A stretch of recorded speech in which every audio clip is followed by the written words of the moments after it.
হযরত মাওলানা ইলিয়াস রহমতুল্লাহ আলাইহি ফিরে পান নাই। ওই যে কালো ক্লিন শেভ কি যে গল্প বলছি না, যে প্রত্যেক বৃহস্পতিবারে দিল্লি শহর থেকে বেটে কালো ক্লিন শেভ, কও বেটে কালো ক্লিন শেভ এক ভদ্রলোক প্রত্যেক বৃহস্পতিবারে আসে, খুব জৌক শৌক নিয়ে হজরতের সামনে বসে, বৈশা বয়ান শুনে, নামাজ কালাম পড়ে, রাত্রে তাহাজ্জুদ জিকির যা যা করার সব করে, পরের দিন জুমার নামাজ পড়ে চলে যায়। কে কি নাম?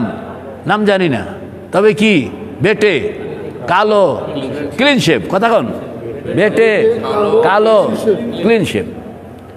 এইটা এই বেটে কালো ক্লিন শেভ বেটায় প্রত্যেক বৃহস্পতিবারে আসে, বয়ান শুনে, রাত্রে থাকে, খুব জজবার সঙ্গে সামনেই থাকে। তো একবার হযরত তৃতীয় বৃহস্পতিবারে, প্রথম বৃহস্পতিবার আসলো, দ্বিতীয় বৃহস্পতিবার আসলো, তৃতীয় বৃহস্পতিবারও আসলো।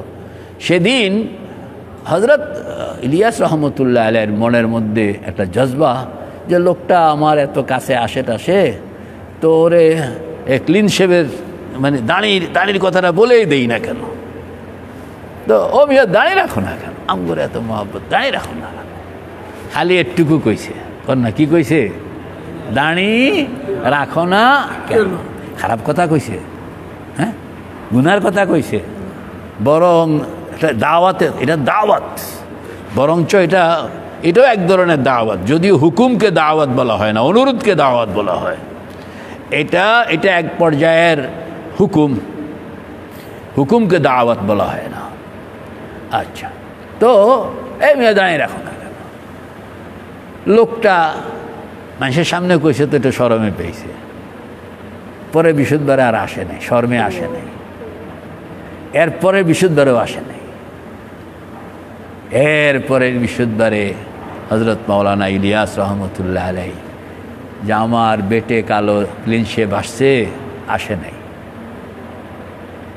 চিৎকার শুরু করে দিয়েছে যে হায় হায় হায় কি ভুল করছে, বেটে কালো ক্লিন শেভ। এখন যে মজলিসে যায়, যেখানে যায়, বেটে কালো ক্লিন শেভ, বেটে কালো ক্লিন শেভ, বেটে কালো ক্লিন শেভ। তো সারা দিল্লিতে কি বেটে কালো ক্লিন শেভের অভাব আছে? আরে এই লোকরে পাইব, মৌত পর্যন্ত আল্লাহর প্যারা বন্দা কাঁদছে, কিন্তু জো ছুট গিয়া কন্যা, জো ছুট গিয়া, আর এটা ফেরত দেওয়া।